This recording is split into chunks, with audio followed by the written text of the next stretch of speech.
Hi there, everybody. How are you doing? This is season 2, episode 4 of PocaTV Live. And my special guest today is mind-jostler, social and cultural anthropologist, Francio Guadeloupe. Got your thinking caps on? I promise you I do. Here we go.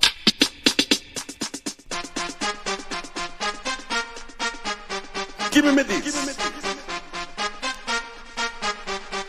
Give me that. Give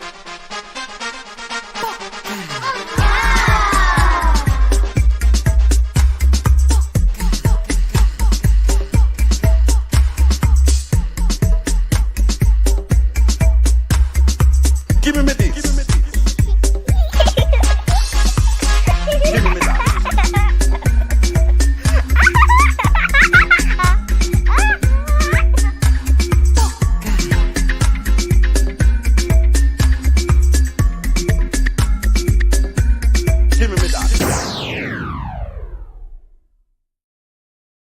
So hi again, everybody. How are you doing today? Season 2, episode 4 of PocaTV Live. My name is Poca, which stands for People of Common Attitude. But of course, you are very welcome to call me any name that you wish to call me. Where is my little, my name tag? I think I lost it. Let me see if I can find it. I'll get through to that. No worry yourself. Don't worry yourself at all. I have a name tag normally right here in this little corner. And it's gone. Why is that? Let me look for it. Let me see if I can find it. It should be somewhere here around here. It isn't. I don't know where it's gone.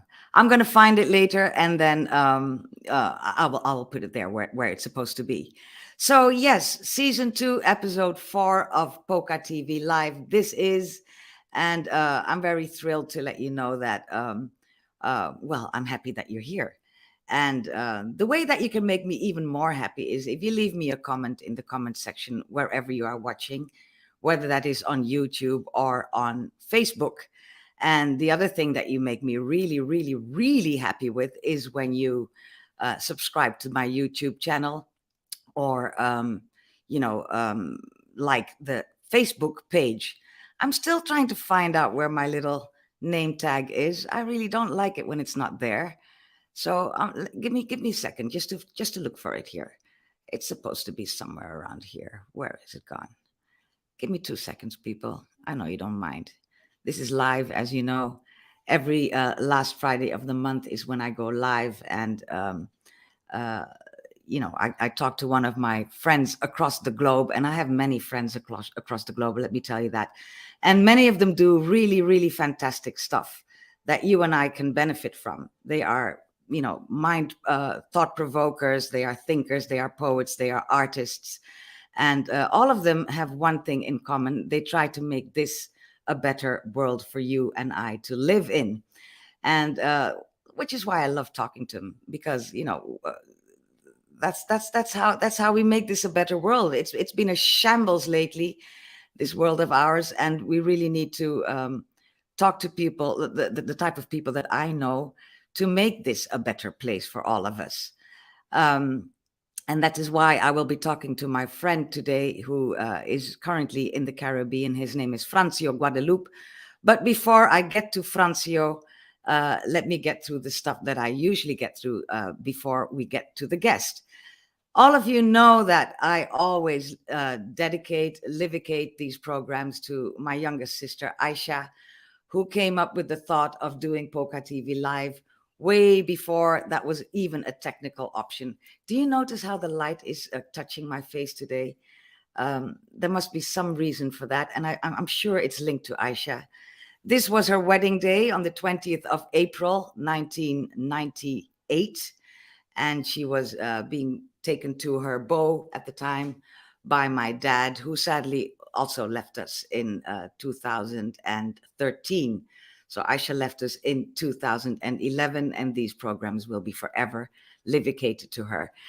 Funny thing that I should mention is that it's not really funny. It's not funny at all, actually. But yesterday was the day we commemorated her passing. It marked 11 years of us without that smile. I mean, look at that face. That's the kind of smile that we need in the world to stop all Babylon from happening that we are, witnessing these days.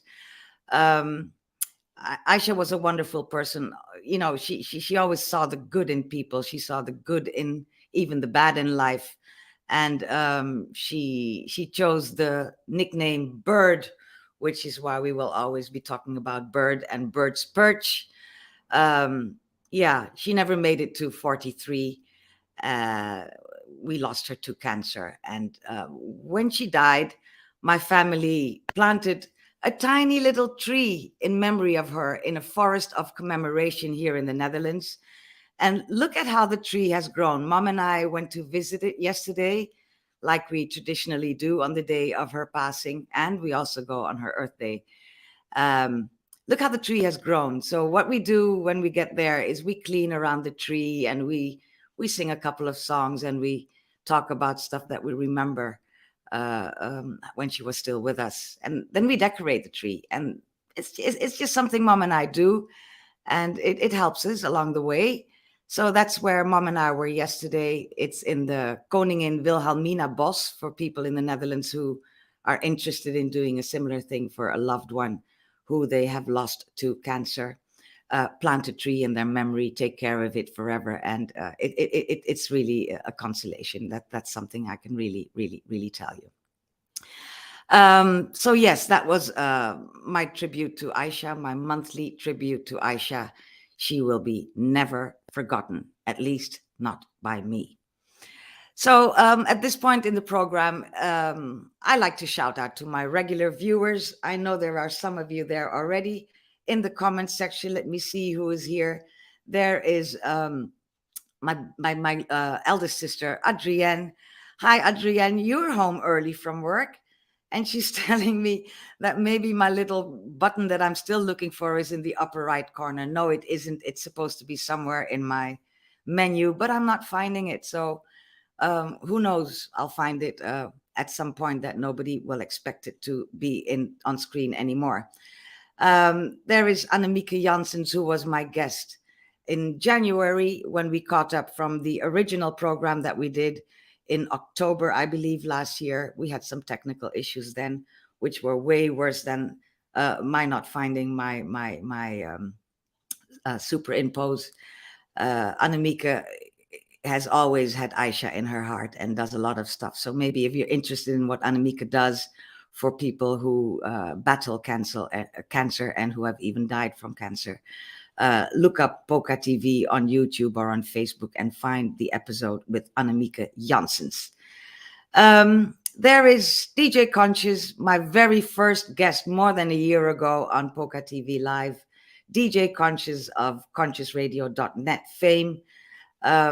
Without his program, I'd probably be in a loony bin by now, because the music he plays is what I need to get through life in general, and also through Dutch traffic. If I do not play Conscious Radio in my car, I am sure I will be like everybody else on the road, screaming and shouting at everybody else and trying to run them off the highway. But because I listen to Conscious Radio whenever I can, I'm a very calm person in traffic, and I smile at everybody giving me the middle finger. So thank you for that, DJ Conscious. Yeah. So that is my regular people. Welcome also if you're watching for the very first time. You might be a friend of Francio Guadeloupe, my guest today. And so you might be watching for the very first time. Welcome if that is the case. Always great to have new people. I'm going to tell you too, why not just subscribe to my station so you know who's coming next time. Look for PocaTV on YouTube or on Facebook, and do whatever you can to stay abreast of the programs I do. And I do more than these live things, even though I don't have much time for it these days. I do a lot of travel reports, and I do a lot of stuff on reggae and Rasta. So just look it up, and you might even like it for those moments when you don't know what else to do with yourself but to find something uplifting online. PocaTV is there for you. There you go. So that is all the stuff I need to do before I get to the guest. So this is probably the time that I do get to the guest. I know him from here in the Netherlands, but most of his work is in the Caribbean, which is where we find him today. Please welcome the wonderful social and cultural anthropologist, the man who jostles your brain. Here is Francio Guadeloupe. How are you, Francio? I'm good.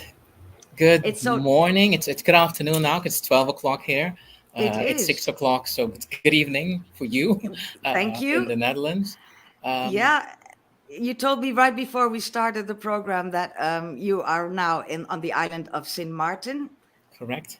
I believe the Dutch part of the island, because there's a French part as well, but you're probably in the Dutch part. This is correct too. Yeah. Yeah. Yeah. So what's the temperature like where you are now? It's like 29 degrees. I'm in my parents' house, Yeah. and I decided to just sit here and do this Poca TV. I liked what you said about your sister. This is immortality when you're able to create and have the memory of a person live on. So that's Yes. beautiful. Yeah, it's very beautiful. I believe it's one way to honor her and to keep her memory alive, because during one of my travels in Africa, I was taught that only people who are never named again are the ones who are gone. Yeah, So from then on, I just knew I had to keep calling people's names. this is correct. This is very, very correct. Yeah, Yeah, I believe you probably know this yourself, being of African descent like myself. I know this. One of the things I learned was that the first ghettos were the cemeteries.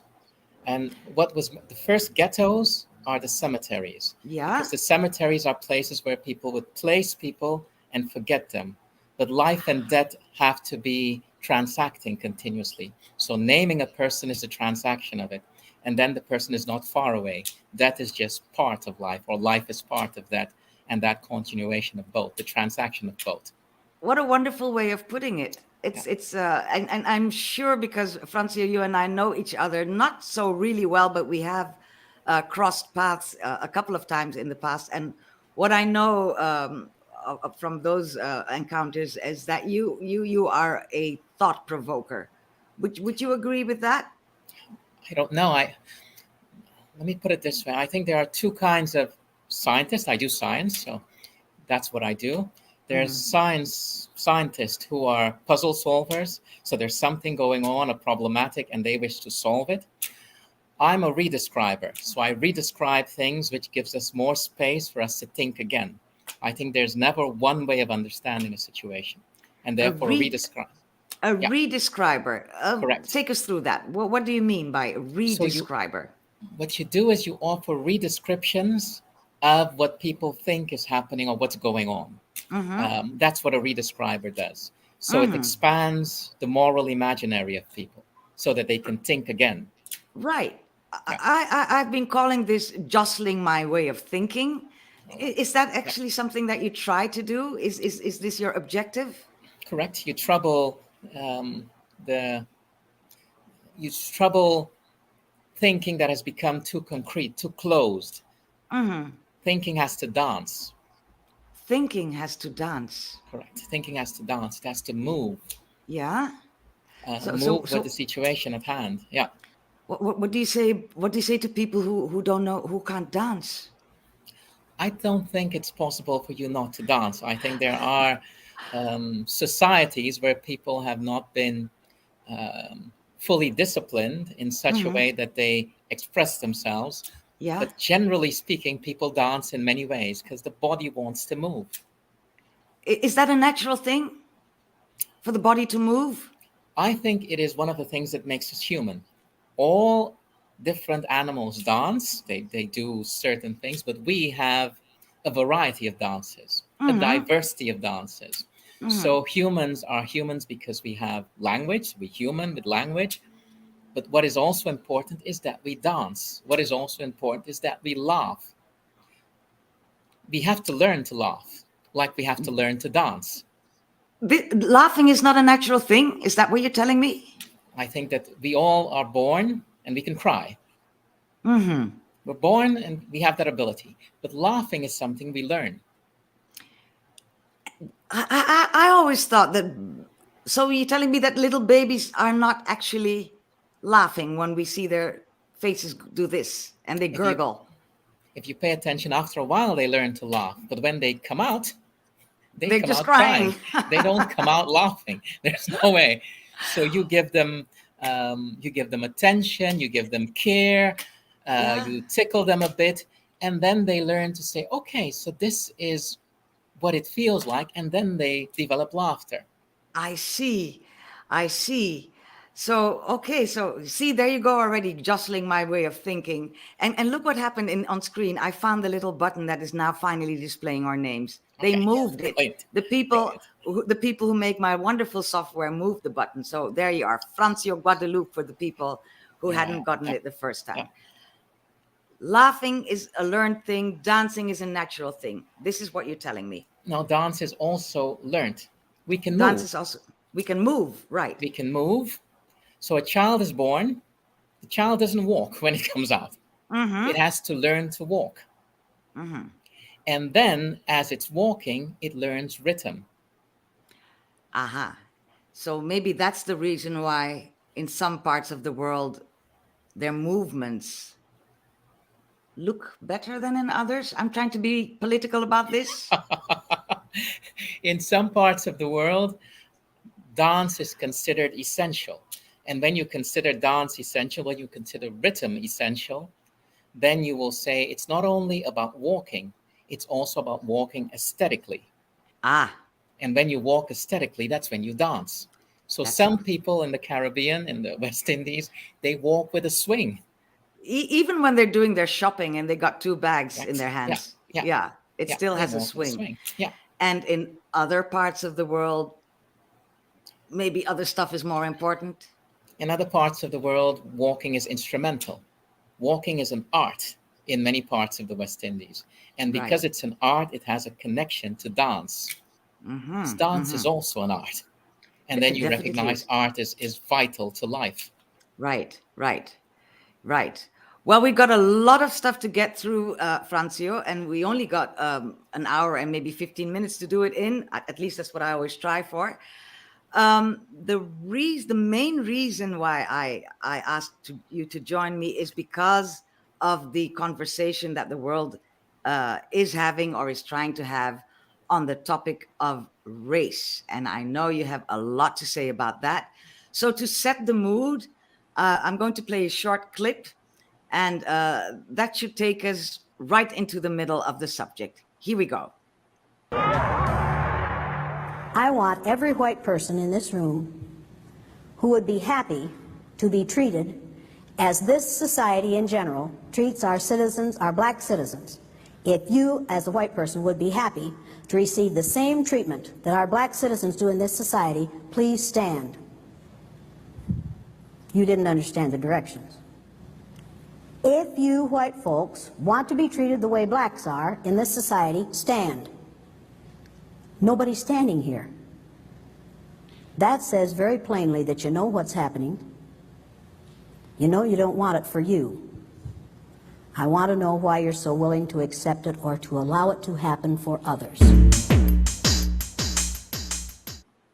So this is the indomitable Jane Elliott. I'm pretty sure you know all about who she is. She still with us? I don't even know. I don't think she. Maybe she is. Do you know Jane Elliott? I do know Jane Elliott. Yeah, brilliant Yeah, mind, brilliant educator for sure. And a very daring woman as well, as a white person to tackle this topic in this way, because what she does is confront people with their thoughts, their inner thoughts on race. For people who don't know who Jane Elliott is or was, is she still with us? Do you know? I don't know if she's still alive. I don't know. I'm not no. sure. I know that she was very active in the late 60s when she came up with the test with the blue and the brown eyes, a very famous test that is still conducted these days in the world, where she divides people into two groups, and the people with the blue eyes actually get the role that black people get in society. So they are ostracized, they are not taken seriously, they are, and the outcome of that test is always very interesting. So if you can find videos of Jane Elliott online, do have a look there. Race. Why did you get involved in this hot but very volatile topic, Francio Guadeloupe? That's a good question. I would not say I got involved in the issue of race, but I got involved in the issue of racism. So racism to me creates the illusion of race. So I got involved with racism, and racism is an operation. It's based upon a double standard in which you treat some people as inferior and other people you give certain perks and privileges, and they are treated and seen as superior. Racism is that operation that you could say one of its starting points is 1492 with the genocide of the Amerindians, in which they were seen as an inferior set of creatures, and then people of African descent and people of Asian descent, and it went across the world. And at that time, people who lived primarily in Europe or in the settler colonies who were of European descent, they then started to be seen and treated as superior to others. So I was involved. I'm interested in the question of racism. Race to me is an illusion. It's something that racism creates.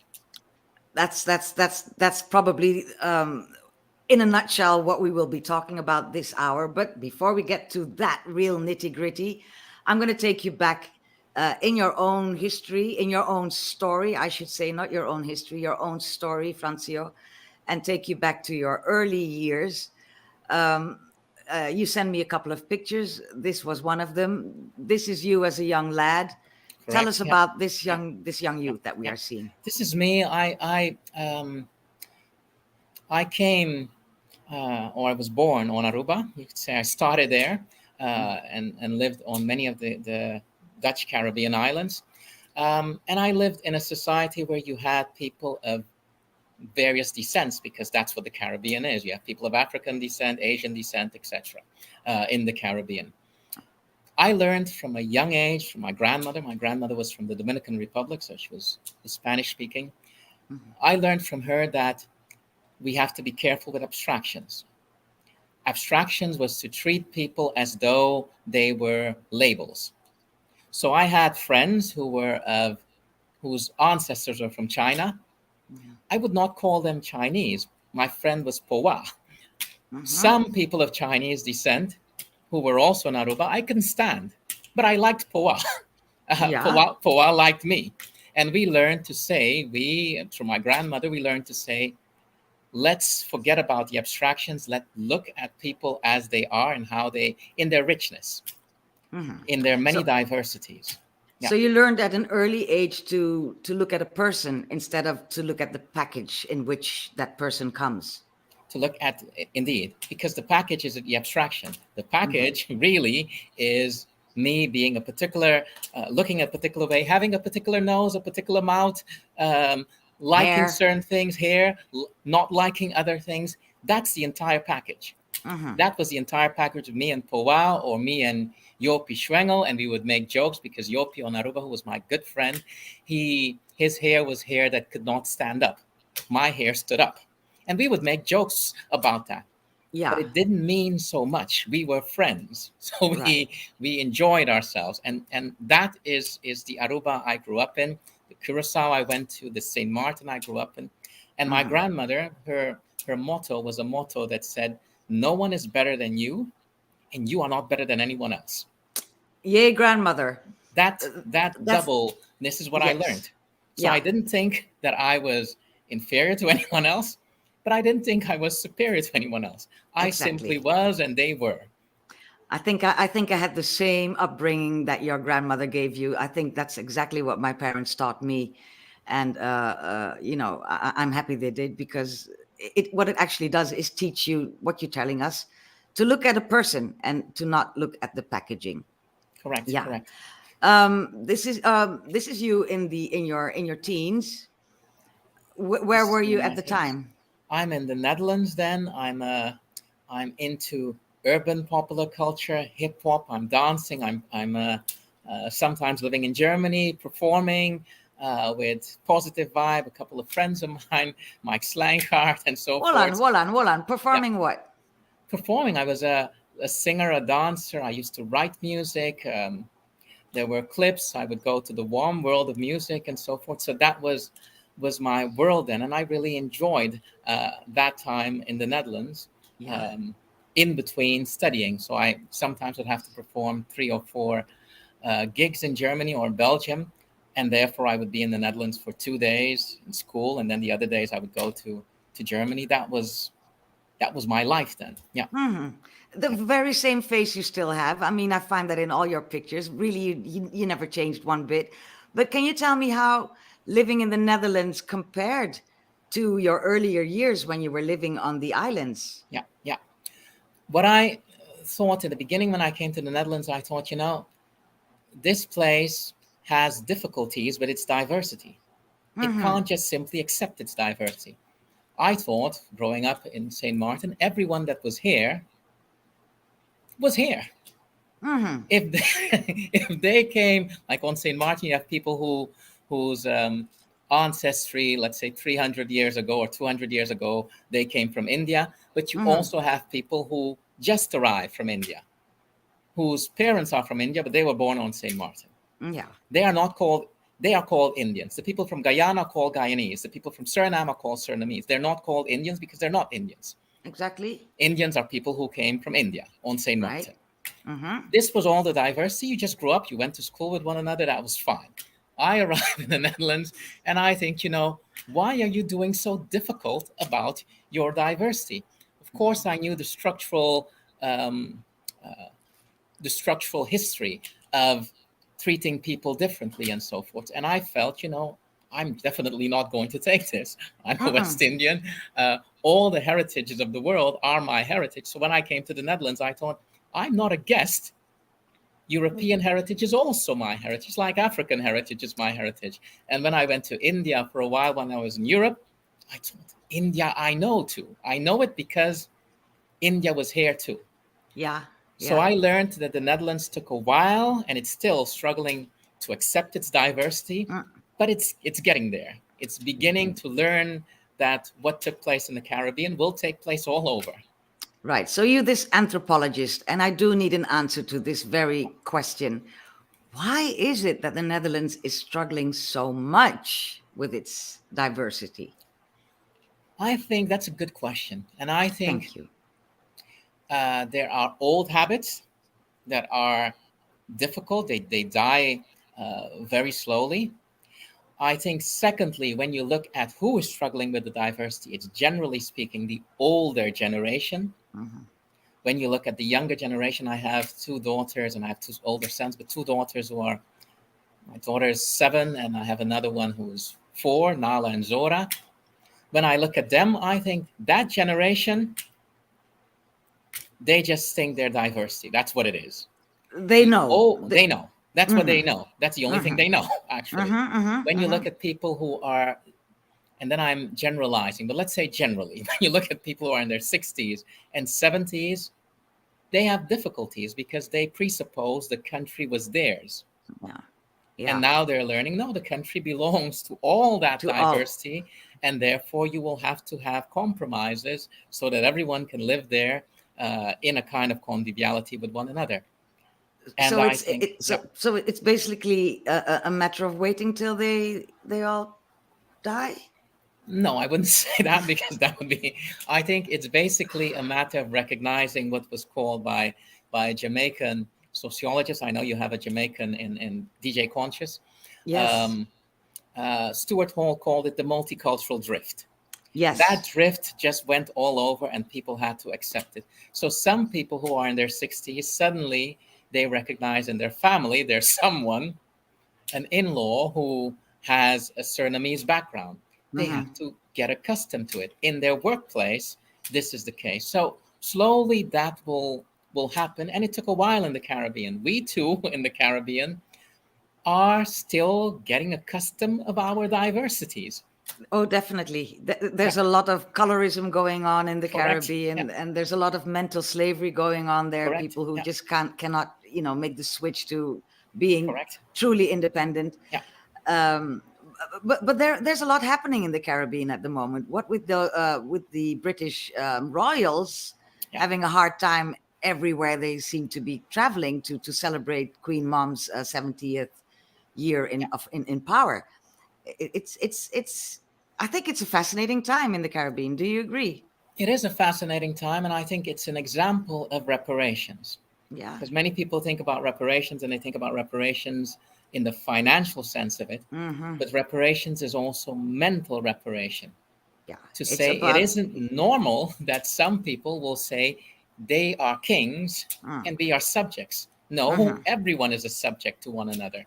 It isn't normal that if things happen that you can't say, sorry, I apologize. Redistribution is a must. Francio, they cannot say it. They say, I feel sorrow, but they do not say, I am sorry. Yeah, well, that's a problem, and that will necessarily mean that across the globe, in this age of reparations, which is the 21st century, across the globe in the Caribbean, but also elsewhere, people will start that process of repairing themselves, and the more they repair themselves, the more they will say, we don't accept that anymore. If you're going to come here, you're going to come here as an equal. You're not going to come here as somewhere superior to other people. And I think that's fine. and do cute little cultural things and say, yes, we visited our subjects in the Caribbean and we banged drums with them and sang and wore a grass dress. Correct. And when people are suffering economically through COVID, I don't want you to bang drums with me. I also want you to recognize the redistribution, equal global trade, the questions of dignity, human rights, etc. That's what I want. And if the royals were willing to push that, I don't think people would have a problem with them. Exactly. As long as the acknowledgement came at some point, this is what happened and this is what how you suffered from it. And let's try to, amicably move on forward together in some way or other. Yeah. Quick look in the comments section. I think people are very, very active there. There's DJ Conscious saying, by the way, DJ Conscious is a Brit who now lives in Jamaica. He says even saying sorry is not enough. They need to accept responsibility on behalf of their ancestors. Yes, and acknowledge that the fact that they are, living in utter wealth is a direct consequence of those 400 years of colonialization. Ooh, that's a hard word to say. Let me quickly invite people who might be interested in joining this program live. If you're on your telephone, please hold it horizontally. This is what I mean by horizontal. I don't mean this. Hold it like this and scan this code, and then make sure that you enter the studio properly, put your name there, etc., etc. And if you're watching on a laptop, use this URL, bit.ly/PTVL, PocaTV Live 0204, which means season 2, episode 4. So either scan the code on your phone or your iPad or whatever the thing it is you're using, or go on your laptop or your computer and use the URL that I'm showing you here. I know that I have been asking people to join, and one of them is there already. Let's see who's there. I think the name is, yes, it is Tamara. Tamara, can you turn on your camera, Tamara, and your sound, please? Tamara's gone. Tamara, you are in the program live on PocaTV Live. Do you know Tamara? Are you expecting any Tamara to join us, Francio? I know many Tamara, so maybe this is a Tamara that I was expecting to join. Yeah. Well, Tamara, you're in the show, but you're not with us. So let me see if I can No, I'm not able to unmute you, etc. So you need to do it yourself. Try again. Thank you for trying, and I have to remove you from the studio right now. Anybody else who wants to join, please use that QR code I was just showing you. Here it is again. I'm going to cover your face, Francio. Sorry about that. That's okay. Yeah. Let me do this properly, and use the URL if you are using your laptop. That's the URL right there. PocaTV Live 0204 on bit.ly. If you have any questions for Francio Guadeloupe, or just to comment something that you really need to get off your chest, which I can imagine with everything we'll be talking about today. Where are we? Did we do your 20s? No, we did not yet. This is you in your 20s, Francio. This is me in my 20s. Yeah. Still the same face. My goodness, how can somebody not change at all? Yeah. This is You me were in my telling 20s. in the Netherlands still? I'm still in the Netherlands. I decided to go and take schooling seriously, so I stopped doing music. The last thing I did was Veronica Goes Suriname, and it was a radio. That was a TV station, and they had Veronica Goes Asia and so forth. And when they went Veronica Goes Suriname, I wrote the musical score for that. I decided to go to the university. I finished my study in anthropology. I went and started to work as a community development officer in a part of Rotterdam. So I moved from the south of the Netherlands to the big city, let's put it this way.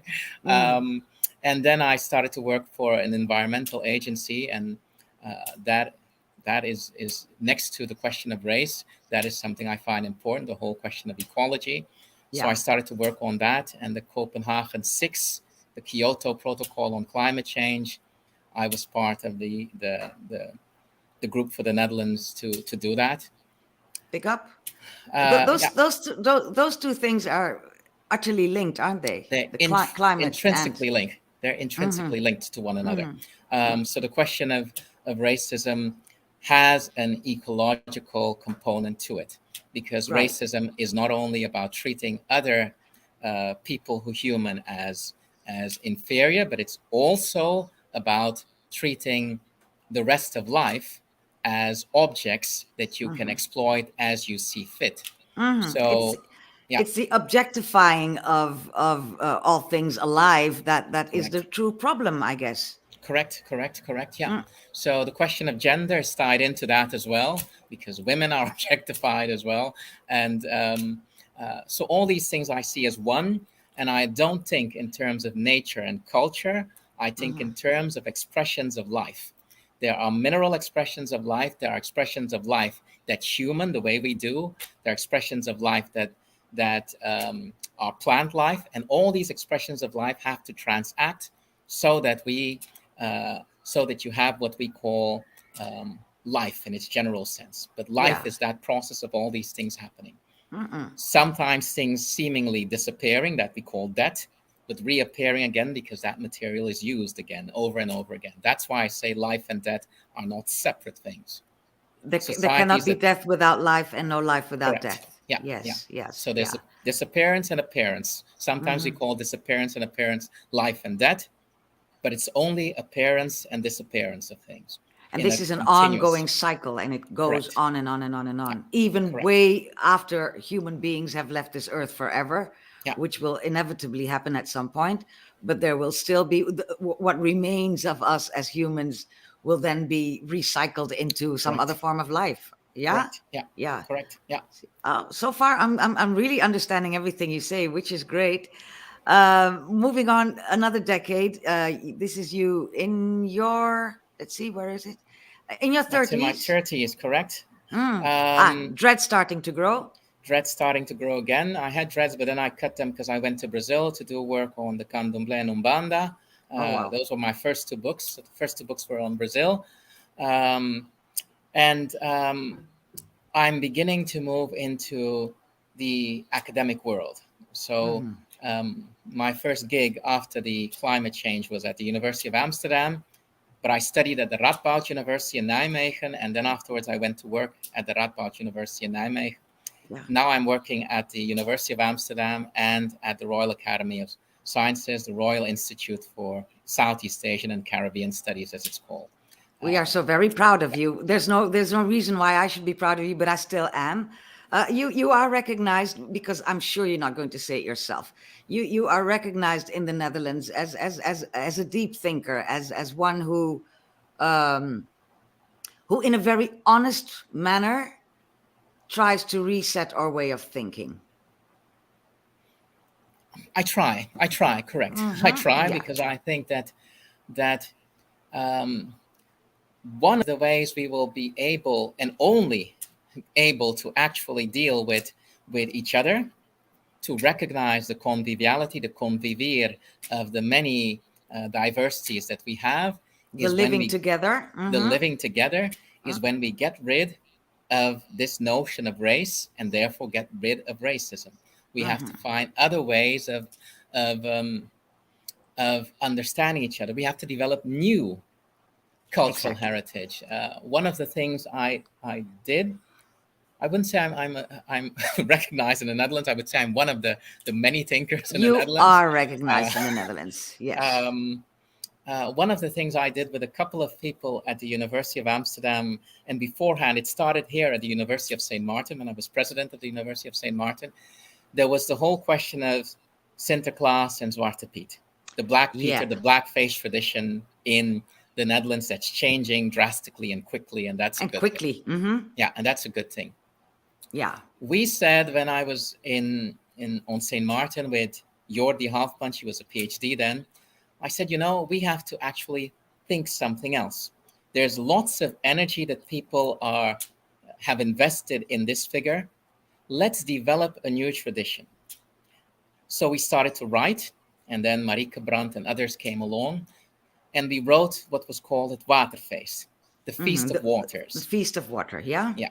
What we did was we say, let's create a new myth, because the Black Peter thing is a myth. Mm-hmm. This myth was that a child falls in the water. We call her Emma. She falls in the water. She's looking for her parents. She meets another child that falls in the water, but Emma fell in the water during the flooding that you had in Zeeland, in the Netherlands. Yeah, she meets a 1953. child. Mm-hmm. Exactly. She meets Eli, who falls in the water, but he falls in the water crossing the Mediterranean. This is the whole question of the refugee issue. Both of them in the water will meet a child that's on a dinghy. This is a child called Eduardo, I think they called him. This is a child whose parents fought during the Middle Passage, and he survives the Middle Passage. He too is looking for his parents. So you have children who represent the various diversities in the Netherlands. They're together and they're looking for their parents. They meet a dolphin and a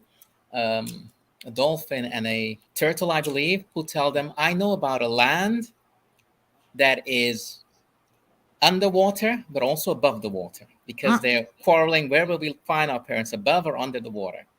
And he takes them to that land. Now we know the Paibach, the Netherlands, is a place that's above and under the water. Yeah. There they find many rivers of different colors. They create a feast, and that feast is when the dolphins go and try to find other kids to bring them.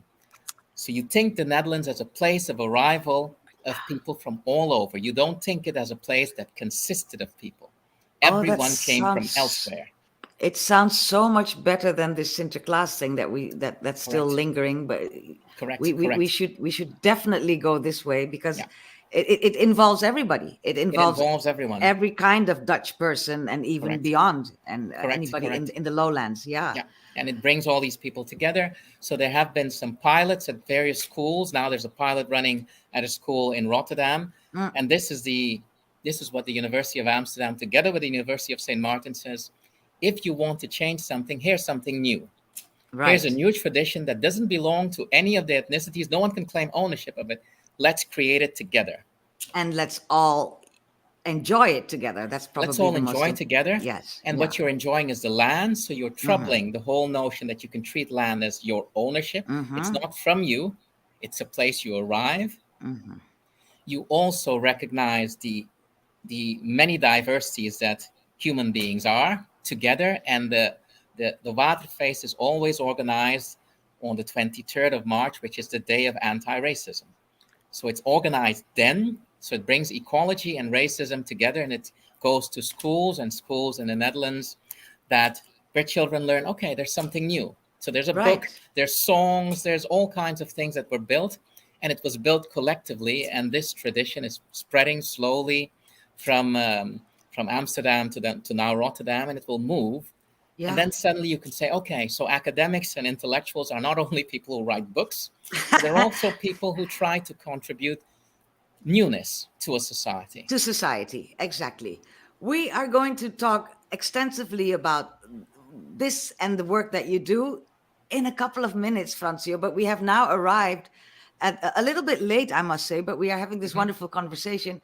We have arrived at the segment in the program called On the Spot, in which I ask you 5 annoying questions and I give you the answers.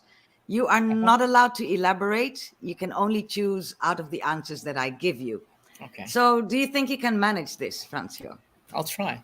Yeah, I'll you try. have no choice. I'll try. Yeah. All right, here we go. 5 quick questions for Francio Guadeloupe. Question number 1, Europe or the Caribbean? You have to choose. The Caribbean. Good.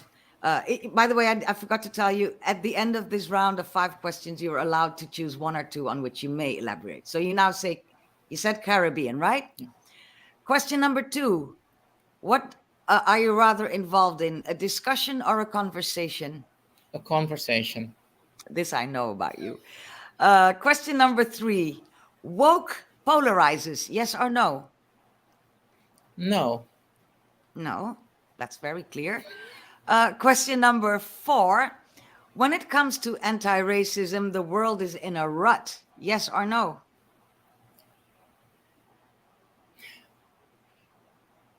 No. No. Okay. No. All right.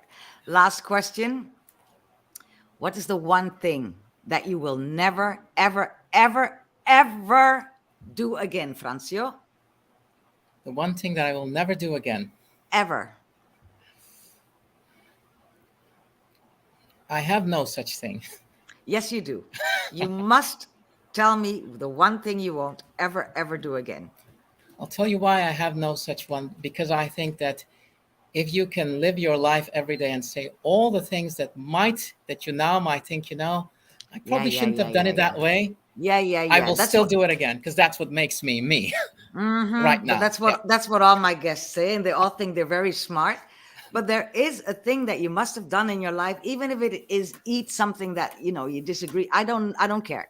There must be one thing you won't ever do again. I don't know. I don't think in that. This is my dad in the back. I don't. I'm going to ask your dad. I'm going to ask your dad the one thing you shouldn't have done. In those, I don't think in those manners. I just think it's fine. Yeah. Okay, so you're one of those people who say, yeah, even my mistakes were a school, and I learned and I grew from them, blah blah blah.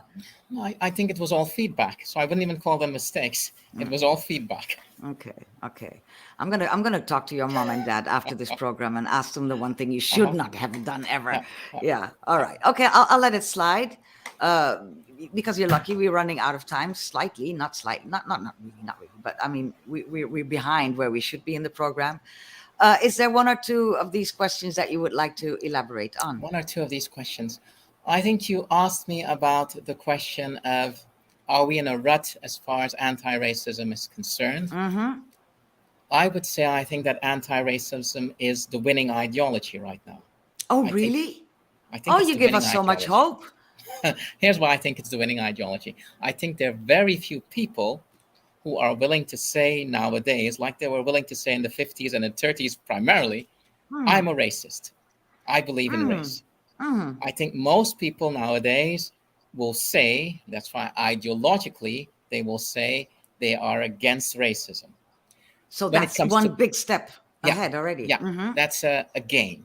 When it comes to the practice, that's something else. But when you look ideologically, anti-racism has won. Now we have to actually work on the practice. We have to mop up the floor, as people say, because there's a lot of mess. So we're mopping up the floor right now. And the reparations bit is mopping up the floor. I don't think the people in Jamaica that it was racial against most of them, against the royal family. It was an example of the ideology of anti-racism. When the racial ideas of who's superior and inferior, that is being dismantled. Right. So I think in Jamaica, anti-racism is winning. I think in the Netherlands, it's winning. I think in the US with the, the BLM, there you see ideologically it's won. In practice, a lot has to still change. Yeah. What's the first thing that has to change in practice?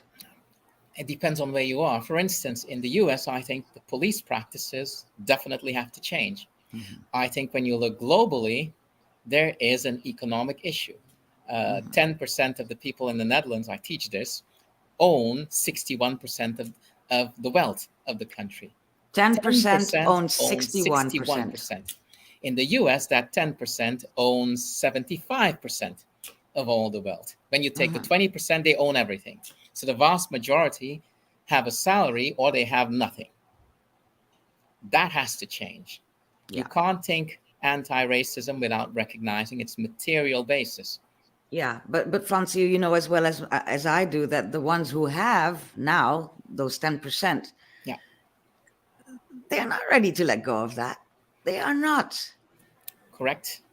And therefore, one has to exert that pressure in all the ways one can do so. But you cannot think only anti-racism in the ideal sense of ideas. You need to think it also materially. Yeah. And if you think it materially, then you're there. Exactly. For everybody, everybody would be there. I think most people will be there because if you look at the and this is an interesting statistic that I often contemplate. 10% of the Euro-Americans own 75% of the wealth. 10% of the African Americans own 75% of the wealth. The wealth gap is between the wealthy African Americans and the wealthy Euro-Americans. But when you look at who owns next to nothing, it is the Euro-Americans and the Afro-Americans. They should find each other and say, wait a minute, what's going on here? The system is set up for them not to find themselves, each other. Correct. And therefore, intellectuals or people who do intellectual work, I should say, because everyone is an intellectual, people who do intellectual work for a living, we actually have to make sure that when we present these things and do these interviews, we do not make the mistake of making something racial, which is primarily material and economic. Okay, which takes us, Francio, it's wonderful the way things just flow. This takes us to how you and I first met. Before I get to that, let me have a quick look in the comments section to see what people are saying. DJ Conscious is talking about spiritual reparation, trying to understand this. Are you making a distinction from material reparations such as financial? If you can give DJ Conscious a quick answer, that would be great. I see that there's someone having a conversation with them, Adriana. Yeah, who's my sister, yes. Okay. I think that when we're talking about reparations, we're talking about the total package. So spiritual reparation, if what is meant by that is mentally healing, that is part of the package. There is a economic component to it. There's a component that's cultural. There's a component that's social. There's a component that's political. All of these things go together. And when I see that the question of quantifying the financial reparation, I think it's difficult to quantify that. But what is not so difficult is to say what is needed for someone to live a dignified life. And that you can easily show, and you can say, it's necessary that people whose ancestors were the ones who were enslaved or indentured or experienced almost next to genocide, those people should actually have the possibilities of living a life in which they can choose how they want to live, be given the opportunities, and also taking care that the outcomes are equitable. I think that is what reparations is about. It's not anything bigger nor than that. It all boils down to that acknowledging of what happened in 400 years time and the implications that had. It still has in today's world. Correct. So it's recognition and redistribution. That's what reparations is about. That's what it's about. You need to recognize that something happened. And in that recognizing, I need you to recognize that there must be a redistribution of the global wealth. Children who are born in the Netherlands cannot live a life of full luxury in which children who are born in St. Vincent, where my father's from, have to struggle. No, they both should be able to live that dignified life. And everybody else is living. Yes. Correct. Yeah.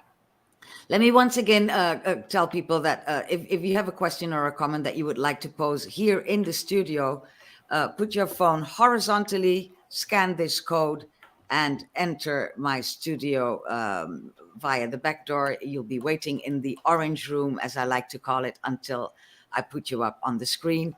And if you're watching this on a laptop or a computer, obviously during the live program, not when it's, in a rerun, use this URL to get to the same spot in my orange room. And you'll be very welcome to ask your question or to place your comment on the conversation I am having with Francio Guadeloupe today. And I am enjoying it so much so far. I was telling you that I'm almost at the spot where you and I met the very first time, Francio.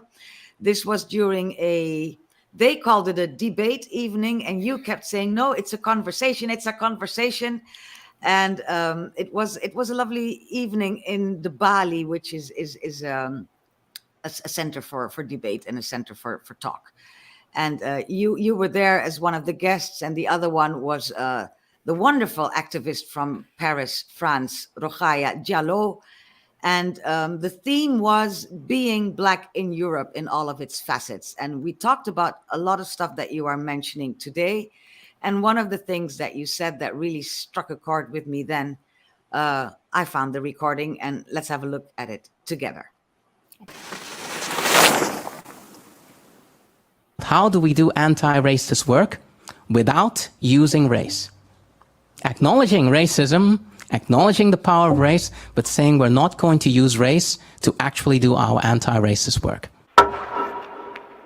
So how are we going to do that, Francio? How are we going to do the anti-racist work without talking about race?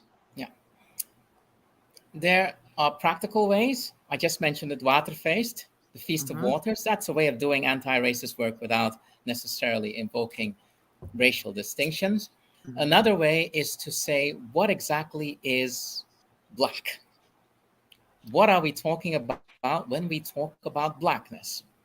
When we talk about Blackness, to me, and I just released a book on this, Black Man in the Netherlands. When we talk about Black, I say Black was an operation, a political operation, an economic operation, a cultural operation, an educational operation, which turned people who were living on the place we call the continent Africa nowadays. It made these people Black. They weren't Black before that. They were Igbo, they were Pearl, they were Hausa. They weren't Black. So Black is when you objectify people and you say, now we can treat you as an object. That happened to people of sub-Saharan descent in the 1600s. Then they could be exported to this part of the globe and the Americas and treated as human chattel. That's what Blackness is. But if we think about Blackness in this way and we say it's an operation, then we can historicize it. We can recognize that the Irish were also blackened at a particular time. We can recognize that the people who live in Australia, the Aboriginals, they were also blackened at a particular moment in time. We can recognize that some people in India were blackened at a particular moment in time. All Blackness means is the operation of making people objects, things. When you recognize that, then you can say anti-racism is about saying we owe a debt. We owe a debt to all those people that were blackened. They are our ancestors because their labor in Australia, in Asia, in the Caribbean, in the Americas, all those people that were blackened, their labor is what allows us to live that life that we're living nowadays. So if you want to do anti-racism, you have to say, you have to bring in from the cold, as Bob Marley would say, those ancestors, those people that were blackened that you owe. And how do you pay that debt? You pay that debt by making sure that people nowadays are not blackened anymore.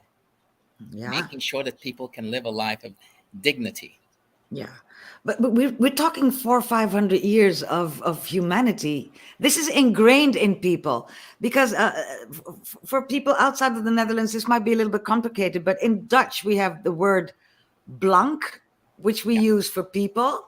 And it blank actually means pure, and blank people really hate it when non-blank people call them white, wit in Dutch.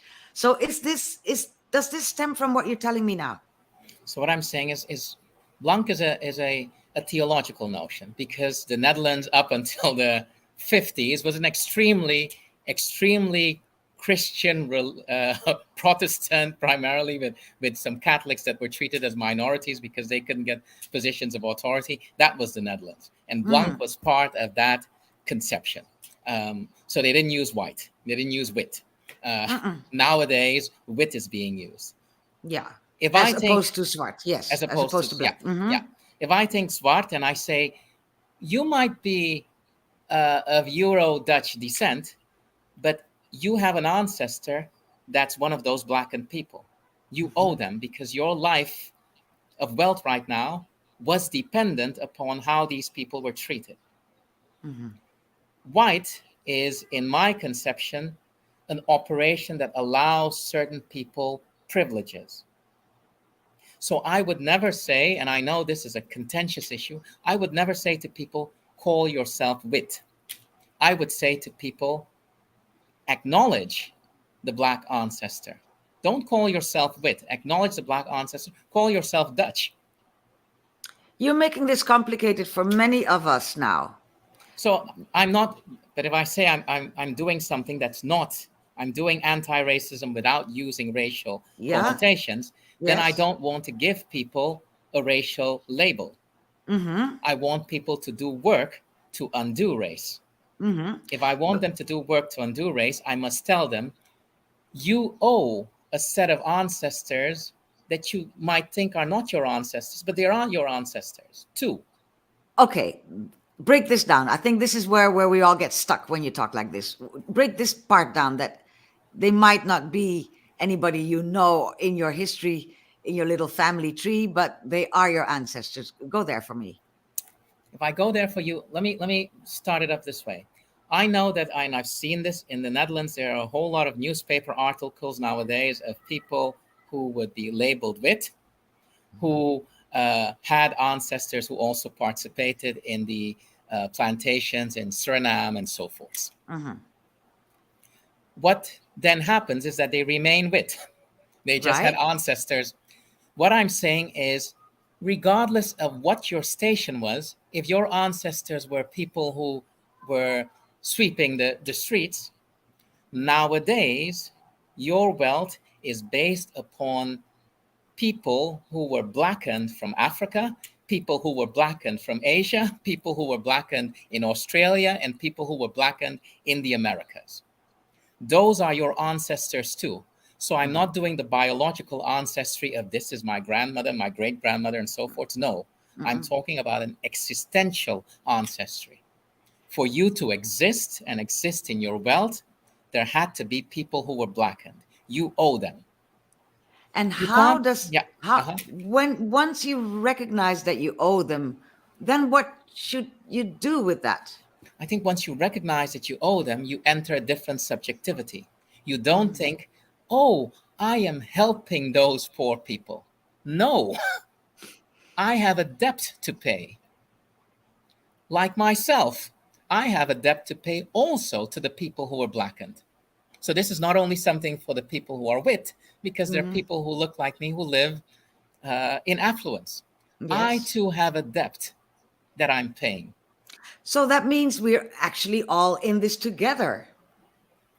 It actually means that historically things happened, but existentially, we all owe them. I might not have any links to the Aboriginals, but the Aboriginal cause is also my cause, because they too are my ancestors. I might not have any links. I do have links to the Dalits, but I owe them. Yeah.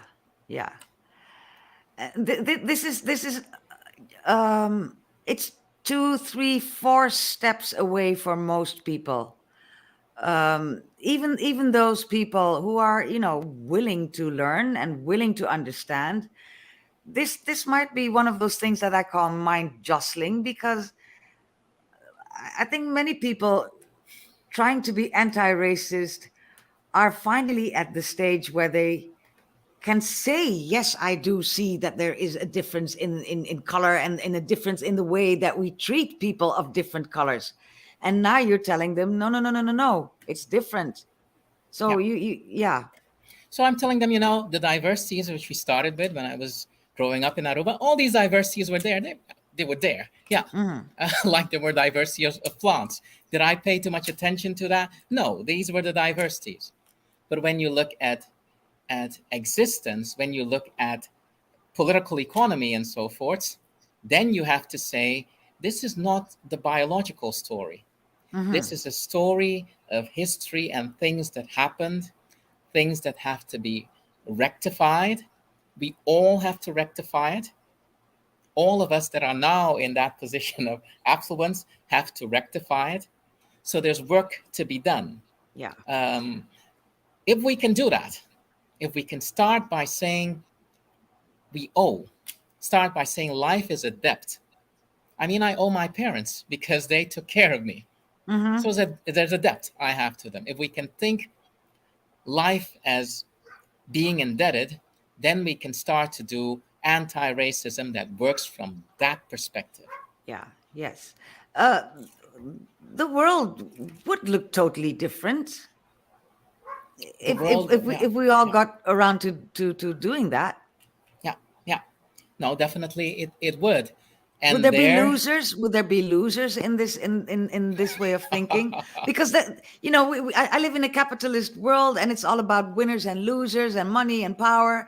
And I believe that one of the things keeping us from being decent human beings, all of us, is this notion of, if I give in, I lose. Yeah. Help me there. Yeah.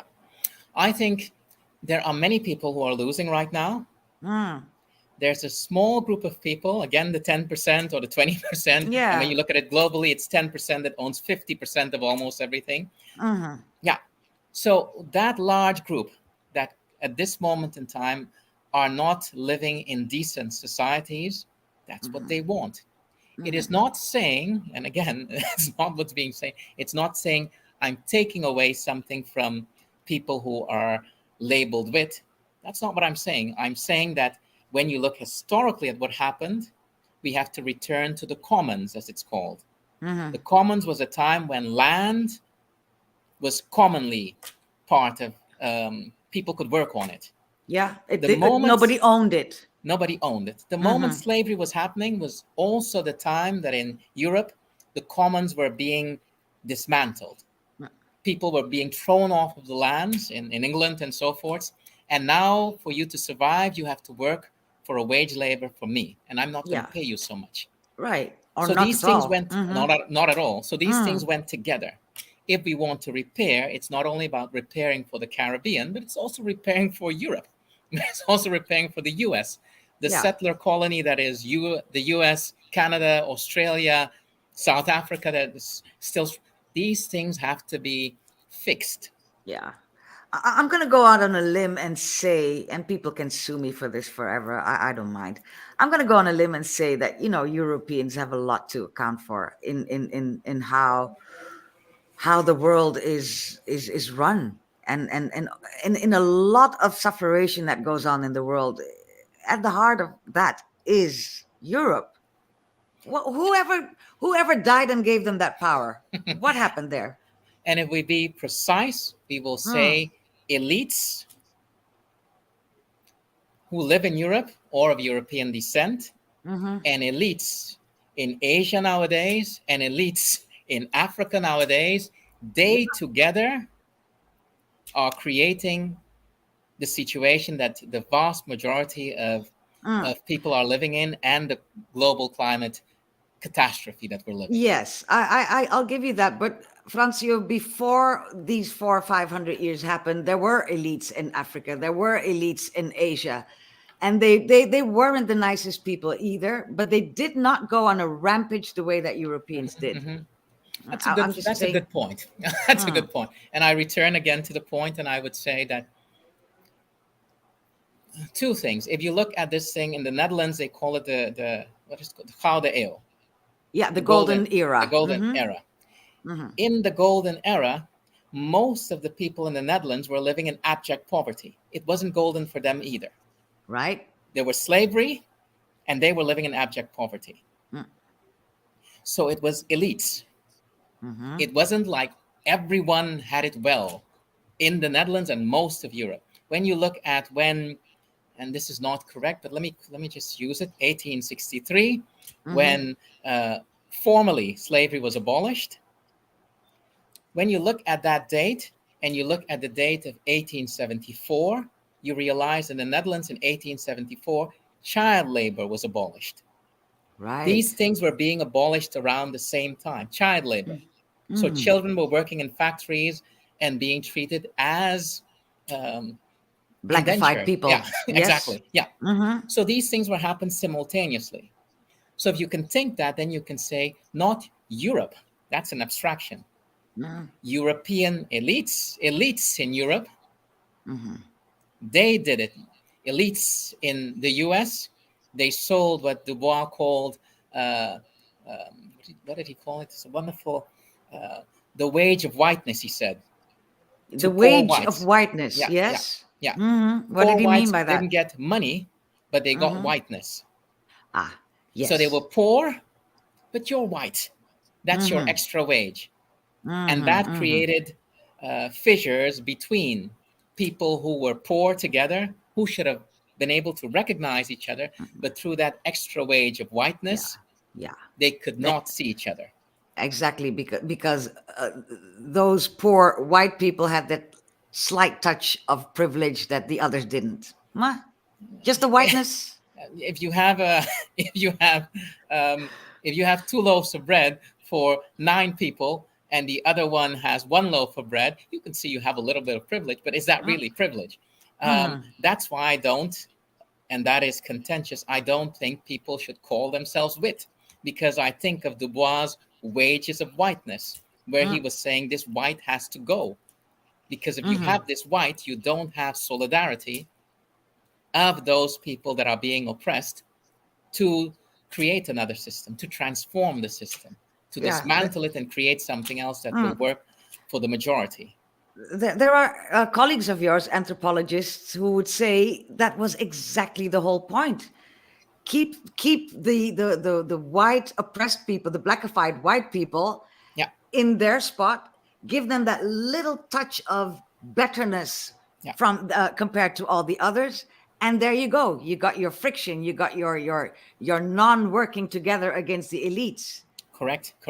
So therefore, you would say again, if you want to do anti-racist work, you can't use these racial identities and languages and so forth. You need to use something else to get people to unite, to have the solidarities across divides, and then to extend it to questions of sexuality and gender and so forth, but also the larger process of the environmental, the ecological, the climatological, and so forth. Yeah, it's all linked together. It all is. It is all a system of, may I call it oppression, a system of keeping what is there for a small group of people. Correct. It's the usurping of that. I see sometimes in the media that people are very happy that you have African billionaires. I think, why are you happy that now there's a group that's also part of the globe? Why not say, I want the people in Nigeria to be able to live in a decent society? And a decent society is a society where institutions don't humiliate people. Right. Where people are treated correctly. Yes, because being a billionaire in whatever African country probably means acting the same way every other elite does. Looking at the time, Francio, I want to touch on a book that you have just published, I believe, or has it been a little bit older than that? No, it's just published. Yeah. Tell us about equilibrity. What a great word. Equilibrity in the Dutch Caribbean. It is to say that if you want to understand what is called the liberal revolutions, you need to understand the American Revolution in conversation with the French Revolution, in conversation with the Haitian Revolution. Yeah. It's in the Haitian Revolution that humanity as a common comes into being, because then indeed you have liberty and equality, and you need those two together. Fraternity is problematic. Yeah, you're talking about the three particles of the French Constitution. Yeah. And I would not say the French. No, I would say of what these three revolutions created. I see. What Because these yeah Go ahead. Go ahead. yeah what the American, the French, and the Haitian Revolution created was the notion of equality, liberty, and they had a third one to it: fraternity. So Brotherhood. brotherhood. But when you look at the two together, equality and liberty, it said you cannot have liberty if you don't treat people, if people can't live an equitable life. That's where equality came in. These two things had to go together. When you put in fraternity in it, then you say there's a we as opposed to a them. That's why we say in this book, let's look at equiliberty. How are people on the 6 Dutch islands, Aruba, Curacao, St. Martin, St. Eustatius, and Saba, how are they practicing forms of freedom that also promote equality? Are they? There are many articles that show many people doing these types of things together. And then in small quotidian ways. So there is Jordi Hoffman that I just mentioned. She did ethnographic fieldwork in schools on St. Martin. Yeah. And in schools, she saw that they were creating a notion of St. Martinness that was not tied to autochthony, who belongs more because they were born here. But that school teachers were promoting something that said, all of you belong here. If your parents are from Jamaica, you belong here. Your parents are from Antigua, you belong. Colombia, you belong here. Your languages belong here. It isn't so that this country has one language that's supposed to be dominant. If I hear Spanish, Spanish belongs here. If I hear Creole, Creole belongs here. Yeah. That's a politics of equiliberty. That's a politics. Yeah. Is it attainable? I'm always trying to find out if great theories can actually work. Well, this book is a book that says, let's look at what people are doing. And that's what happens. So someone like Nicole Sanchez is someone who did work on St. Eustatius. And she followed children who were in primary, secondary school, and she followed them. What happened when they went to the Netherlands? How did they construct their sense of self? Yeah. How did the station government, and Station is a place of 3,500 people, how did they think we're 3,500, but we are equal to the Netherlands? Yeah. With 16 million. Exactly. And with the mental slavery going on. So that's asking a lot. Yeah, and with the mental slavery going on. So which means in the Caribbean, it's not only mental slavery. That's where we go back to dance. Dancing was a way to understand beauty, that beauty was movement. Beauty was not a picture. These are two different conceptions of aesthetics and beauty in the Caribbean. There is an aesthetics of beauty, which is linked to colorism and all these types of things, and people focus on that. But what people don't focus on is that other conception of beauty that is about movement. That's about dancing.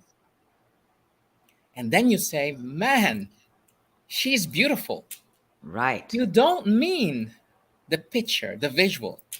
You mean the movement. And in that, there's a whole ethic that the Caribbean produced of human dignity. This is why the people could fight. This is why there are many different types of hairstyles. This is why it is called Guinea by us. It's not called cornrows. Yeah. It was Guinea because it was a remembrance of Africa. Right. And this is why when the people dance and in Haiti and they say, every night I go to Guinea. It's going back to where we are all from. Exactly. It's saying that's a myth of relation that I have there, and I'm connected to that. And then when you see people in Trinidad and they like their Kalimai, Kalimai is there, and Kalimai is the erotic. There's a particular erotic there. Yes. And this is the Caribbean. This is my Caribbean. So I can focus on the mental slavery, and I know it's there and we have to deal with it, but I focus on the beautiful that we have constructed. Well, And I built from that. And you do, and with success, because I mean, here we are talking about it for a good while already, and I'm I can follow what you're saying, but I do feel constantly that I'm having to readjust my thinking. I'm not I'm not an unschooled person. I know a lot of stuff, but what you tell me takes me into a new realm, maybe even, and I need to find the door to get in. You see that let me say two things, because I was going to talk about this to you, and we probably don't have time to do so.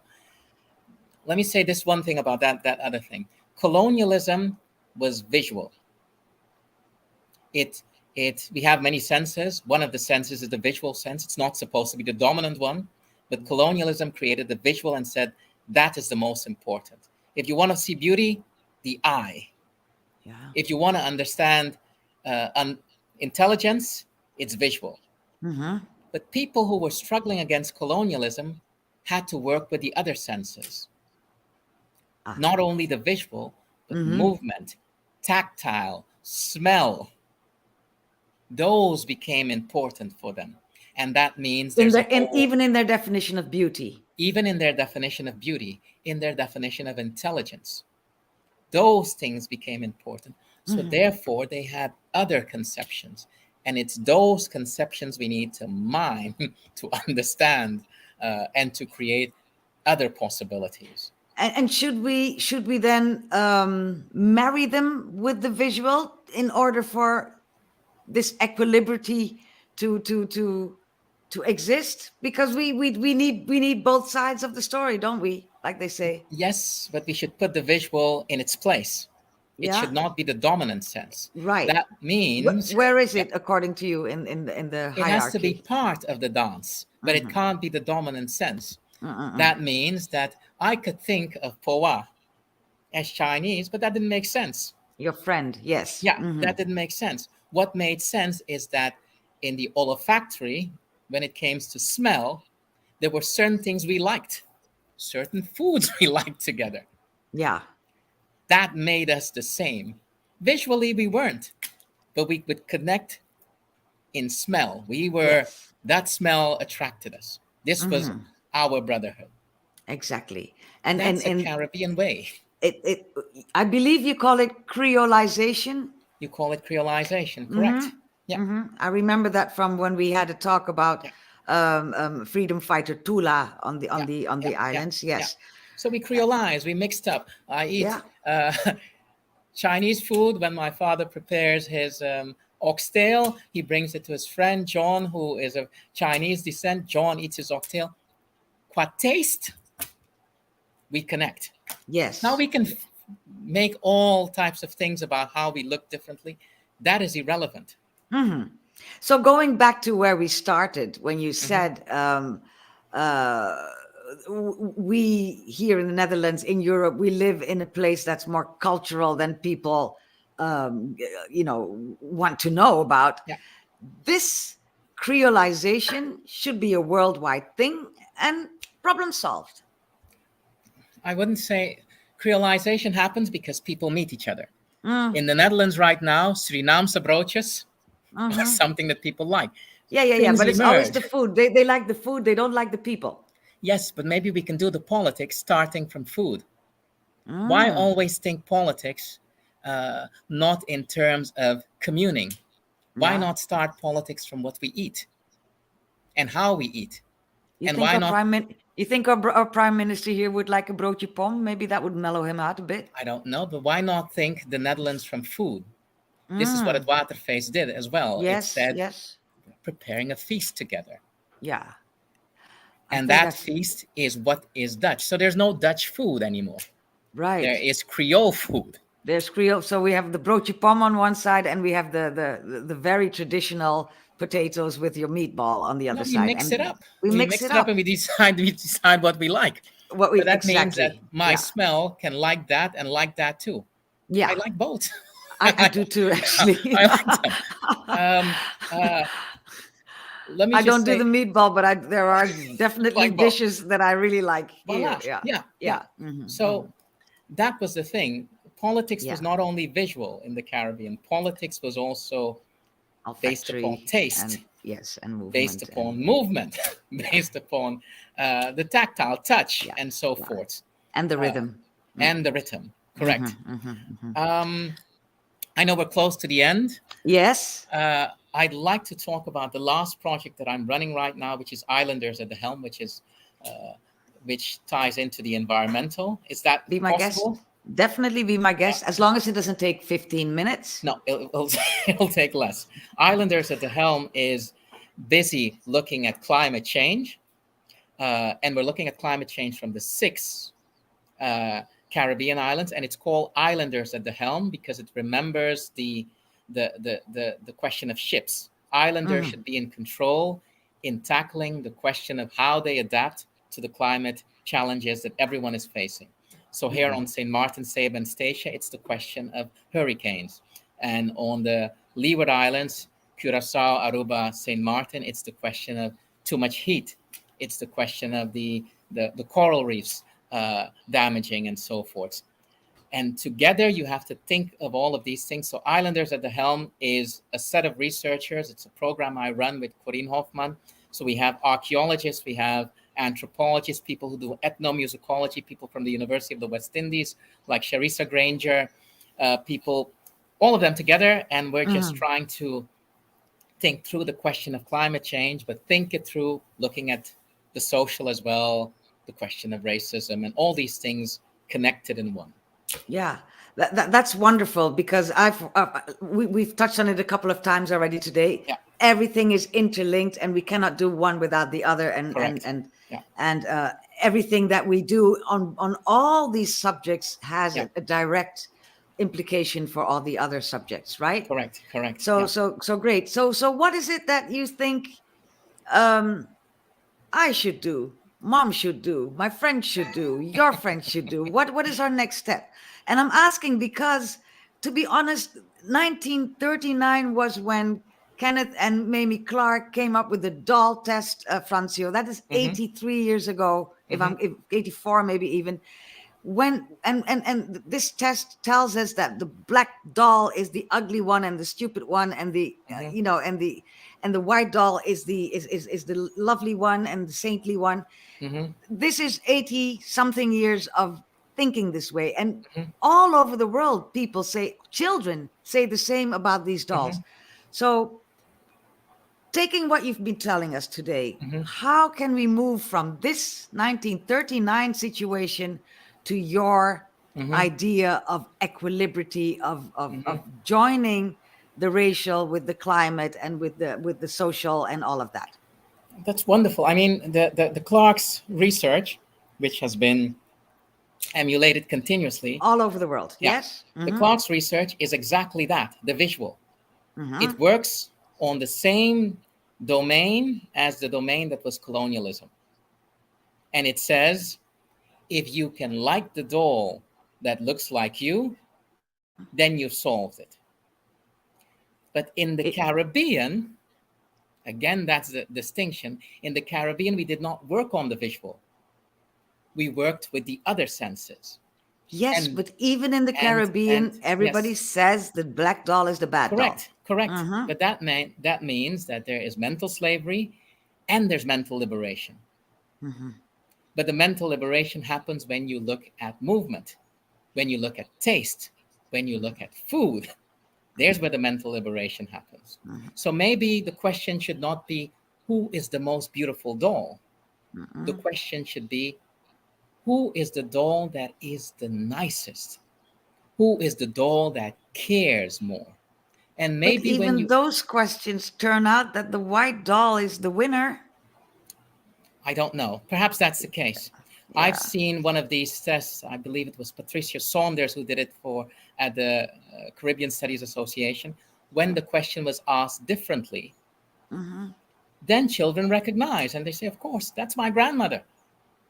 When you ask them who is beautiful, then you enter the domain of the colonial with its visual and what is beautiful according to that, because you've place the question that way.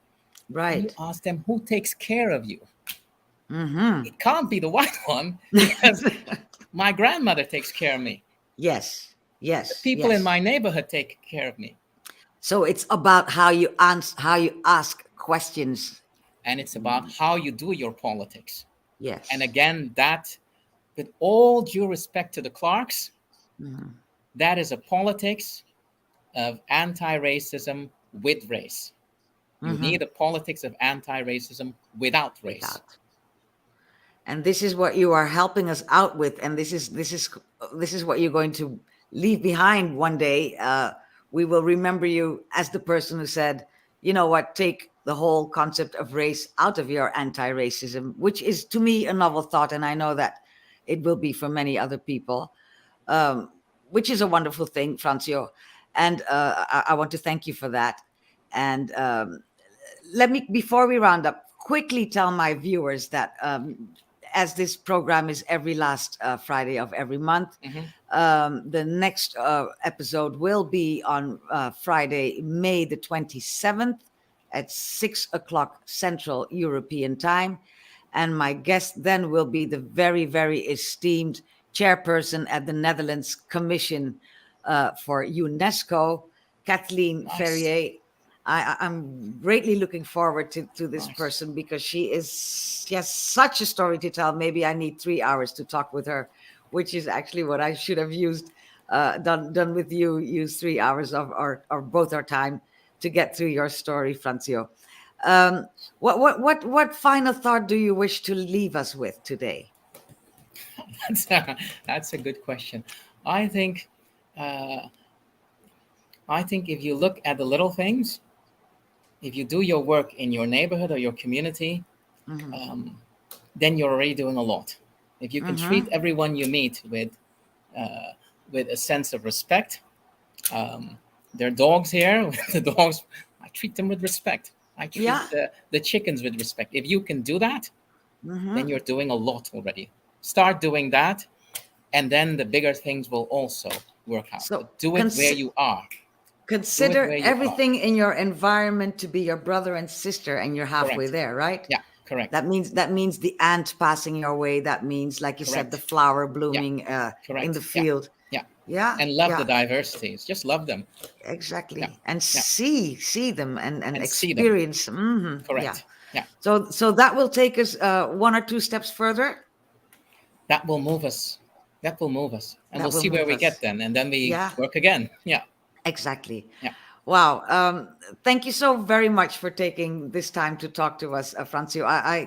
I know that every time I speak with you, I come away feeling a bit lighter, feeling a bit muddled, I must admit, but feeling a lot lighter, because yours is a message of hope. It's a message of possibility and of doability. Hope will spring eternal, right? True. Yeah. So when will you be heading back to the Netherlands, or are you staying out there? I would if I were you. Yeah, I'm staying until the end of May. Then I go back. Yeah. The end of May. So you got a full month left there to do all the important work that you're doing there.